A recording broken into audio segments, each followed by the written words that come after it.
Hey, welcome to 20 Minutes Self-Development with me, your host, Tam Dillon. 20 Minutes Self-Development, the podcast that's all about focused, effective self-development, one tool at a time. In each episode, I'll be introducing you to a specific practice or technique, and I'll be diving into why it matters, how it works, and how you can integrate it seamlessly into your daily life. In just 20 minutes, we'll get to the heart of personal growth and insights that make meaningful change feel both accessible and achievable. Let's get into today's episode. Hey, and welcome to this week's episode of 20 Minutes Self-Development, the podcast that explores practical tools for your self-development journey. So in today's episode, I'm going to be diving into a concept from Buddhist philosophy that can really help you navigate life's challenges with a whole lot more ease and a whole lot more peace of mind. And it's something called the middle way. So in modern day life, we really have it's just full of contradictions, really. On one hand, we're told to hustle and grind and push ourselves to the limit. And then on the other, we're encouraged to slow down and practice self-care and, we're expected to strive for success, yet we're also expected to be content with what we have. So with so many opposing messages, it's really hard to feel, which one is the right one for you. We can land up feeling really pulled in so many different directions, and we're left questioning, do I get up at 5 in the morning and hustle and grind and get my stuff done, or do I sleep until 10 because I was awake until 1 last night? Where is the balance? Which of these extremes am I supposed to go for? Which is the right one for me? What the middle way offers is an alternative to this constant back and forth. It's not about choosing between these extremes. Rather, it's finding that balance, a way to move forward without getting stuck in an all or nothing way of thinking.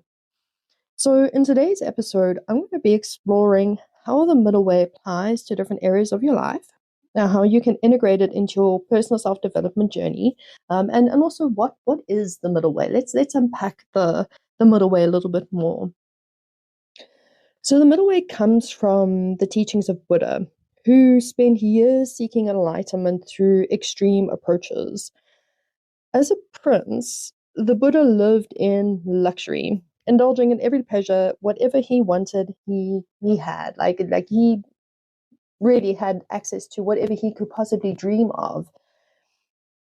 But yet he found himself unfulfilled. So he literally had everything and anything he could possibly wanted, but yet there was still that huge sense of unfulfillment, a sense of disconnect, like something's lacking, something's missing. And for me, coming from a corporate background and knowing a lot of high-level people in high-level management, big business CEOs and managing directors, a lot of these people, they've achieved incredible things, massive successes, big houses, have all the cars, have all the money, go on the fancy holidays, do the whole thing. But yet they're just they feel empty on the inside. They feel like they've succeeded, but they still, haven't quite achieved everything that I'm supposed to. There's something that's missing. So there's this consistent thing of sure, you may have everything in the material realm, but likely if you're just fulfilled on the material aspect, you're not going to be completely fulfilled. So you're all just off on that one extreme. So the Buddha, in seeking truth, turned instead to severe asceticism, depriving himself of food, sleep, comfort, full material possessions, had nothing. And this too led to a sense of suffering. So on the one extreme, he had everything but felt unfulfilled. And on the other extreme, had nothing and just had a sense of suffering. So either way, we're not happy on either extreme that we're looking at. So eventually the Buddha realized that neither extreme was the answer. Rather, the path to wisdom and peace, it wasn't found in excess or deprivation, but in balance. So at its core, the middle way is really about avoiding the extremes. whether that's in thinking or behavior or lifestyle. And instead walking a path that's both sustainable and wise. Like you're really thinking about things. It's not about moderation for the sake of moderation. Rather, it's about making choices that lead to long-term well-being rather than short-term highs and lows. When you have everything from a material perspective, you can, have all the material highs that you want. But life is inevitable, and perhaps the wheel turns and you'd land up, heading into a realm where you'd land up with nothing, you know, and you're now experiencing the opposite end of that extreme. So it really is finding a place of fulfillment in no matter which extreme you're sitting in, finding a sense of balance between the two. So this idea really extends beyond Buddhist teachings. And it really is a mindset that can help in every aspect of life, your work, your emotions, your relationships, and your approach to self-improvement. By embracing the middle way, you learn to recognize when you're leaning too far in one direction and how to course correct yourself before it leads to burnout or frustration or stagnation. So, how does the middle way apply to everyday life? Well, it really is deeply relevant to modern life, where we're constantly being encouraged to choose between these two extremes. Let's look at a few key areas where this philosophy can really help to create some balance. Probably the most practical place to start would be work-life balance. It really is probably one of the most common struggles. For me, definitely, been there, done that. And got the struggle t-shirt. It was no fun. Definitely had the burnouts from that too. Um, it's that cultural push to always be productive. It's like you have to be earning and you have to be working and you have to do the 9 to 5 and you have to. I'm just tired by saying the word have to. So, this is going to lead to overwork and exhaustion and eventually resentment and aversion. Which is not something that we want. And then on the flip side, rejecting work entirely in favor of, endless rest isn't the answer either. Become the endless procrastinator. So the middle way asks, what does sustainable effort look like for you? How can you pursue your goals without sacrificing your health, your energy, your relationships, or your sense of self? How can you find that sense of balance? So another way or another area where these extremes show up, self-discipline and self-compassion.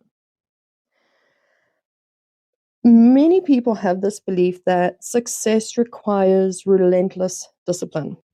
No room for mistakes. No slowing down. You must just get out there and make it work. Like there is no room for failure. Others take a more lenient approach, allowing for excuses to become obstacles. Procrastination will creep in. Tomorrow's another day. I'm tired. Let me restore my energy. Meanwhile, you're actually just, being lazy. So, like a little bit of honesty goes a long way in this practice of finding that middle way. So that middle way really reminds us that both structure and flexibility are necessary. Can you hold yourself accountable while still being kind to yourself? Can you stay committed to your growth without using it as a weapon against yourself? So can you be raw and honest with yourself and say, I'm taking a rest day because I actually genuinely need it, because I can feel it across the different bodies, or I'm taking a rest day because, well, I'm actually just procrastinating. So, like I said, good old raw honesty really ties in with the practice of finding that middle way. Another area is spirituality and skepticism. Some people throw themselves into every new idea or practice without questioning its value. while others reject anything that doesn't fit with their existing worldview. So some people will jump on whatever new hashtag trend is going in the spiritual realm, and they'll be like, cool, this is my new practice, this is my new way, hashtag that. And the others will just be like, no, that is a crock of nonsense. I'm not going to look at anything. All of it is ridiculous. And I'm just going to have complete aversion to a lot of it.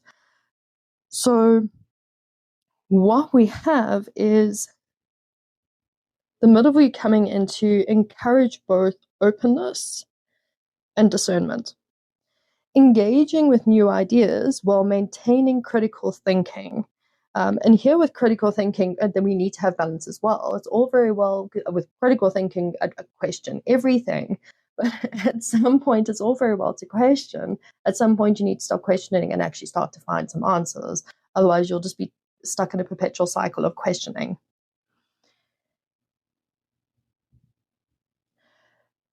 So instead of blindly just accepting or just dismissing something, you can rather explore things with a sense of curiosity and openness and wisdom. So it's, take what you need and leave the rest behind, but be willing to look at, is there potential to take anything in the first place? So have that openness, but bring discernment to the table. Emotional regulation is probably one of the most powerful applications of the middle way. Many people either suppress their emotions, believing they need to stay strong and push feelings aside, or they allow their emotions to just completely take over, reacting impulsively without any reflection. The middle way offers a third option, acknowledging emotions without being controlled by them. Instead of ignoring sadness, fear, or frustration, or being consumed by them, you can learn to sit with them, understand them, and rather respond intentionally instead of reactively. So let's look at a couple of practical ways to integrate the middle way into your everyday life. Understanding the middle way is one thing. Living it is another.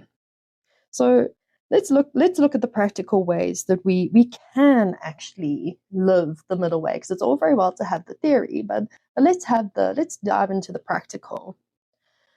First, recognize the extremes in your thinking and your behavior. Like recognize your extremes. Pay attention to moments when you feel like you have to choose between two opposing options. Are you an all-in or completely disengaged? Do you push yourself to exhaustion, then crash into avoidance? Do you either restrict yourself entirely or overindulge?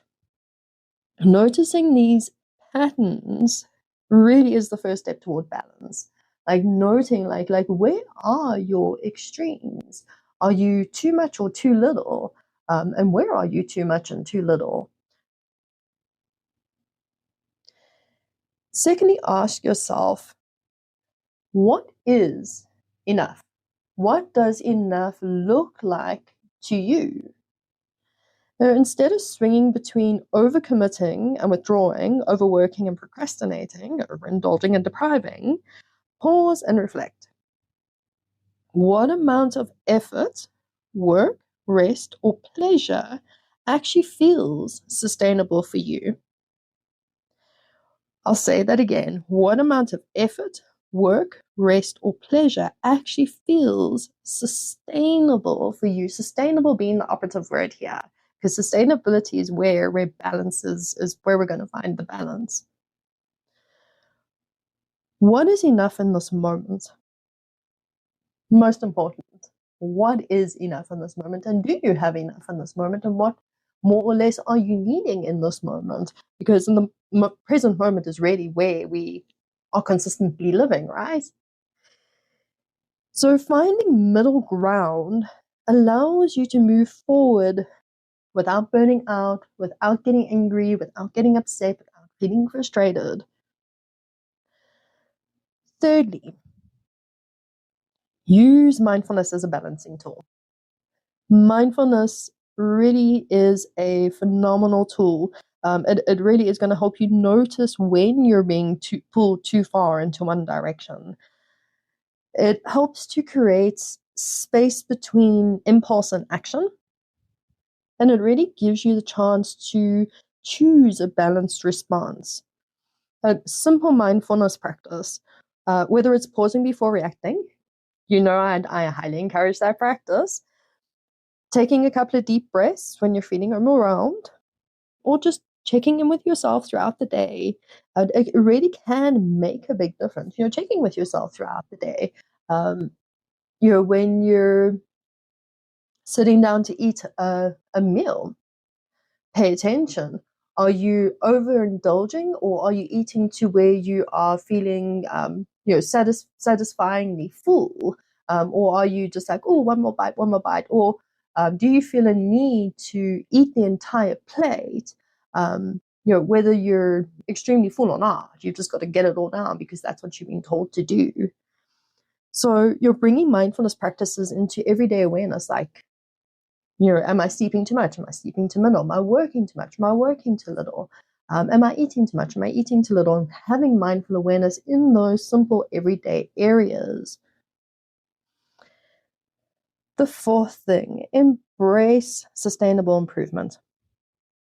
Growth doesn't have to be an intense, all-consuming process. Like I say at the end of most episodes, growth happens one small intentional step at a time. And yes, many people dive into self-development with full force. I've seen it quite regularly. People are just like they're all in and they're there and they've bought the journals and they've done all the things and they're like, let's go, and then they burn out and give up in like a couple of weeks into their process.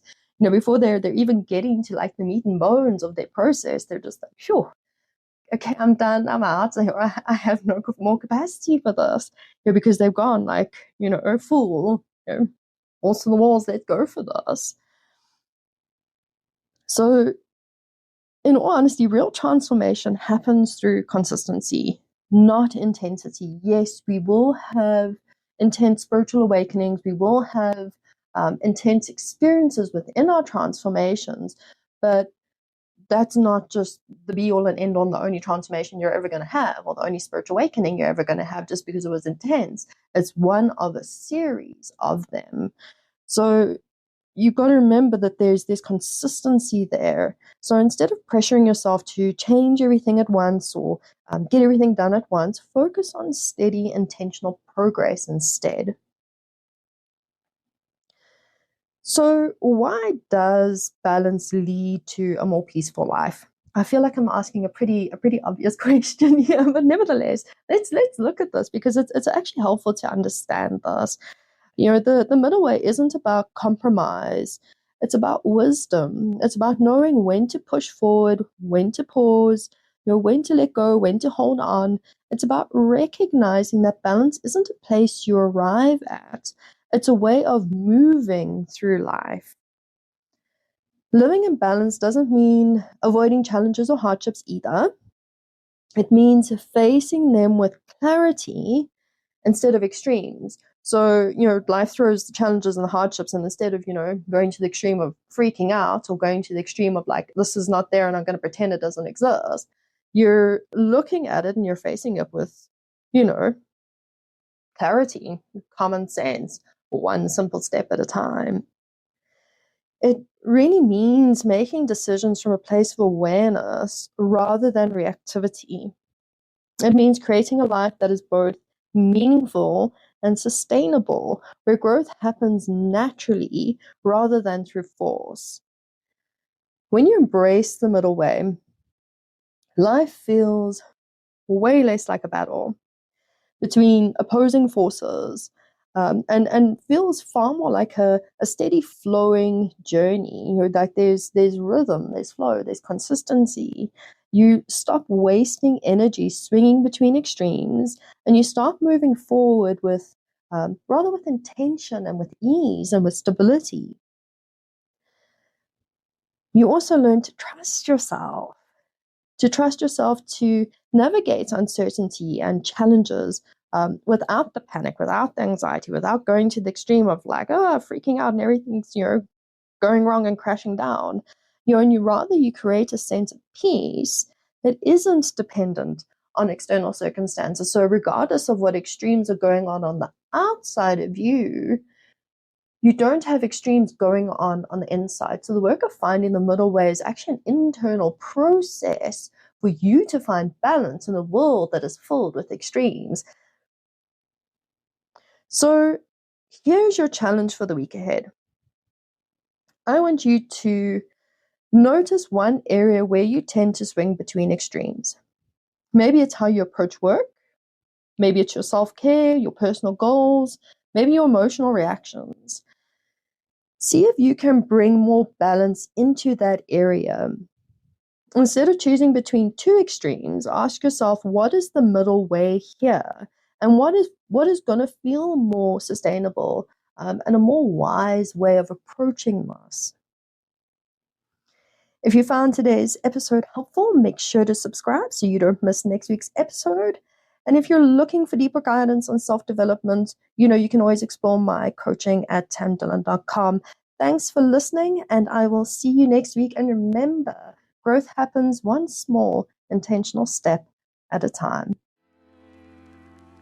Thanks for joining me for this week's episode of 20-Minute Self-Development. If today's insights were helpful, be sure to subscribe so you don't miss next week's episode, where I'll share another practical tool or technique for your personal growth journey.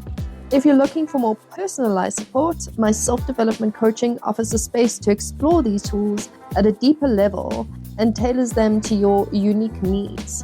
You can also visit the Tam Dillon Academy for all my courses and upcoming programs to also help you along your self-development journey. Until next time, keep showing up for yourself, and remember, growth happens one small intentional step at a time.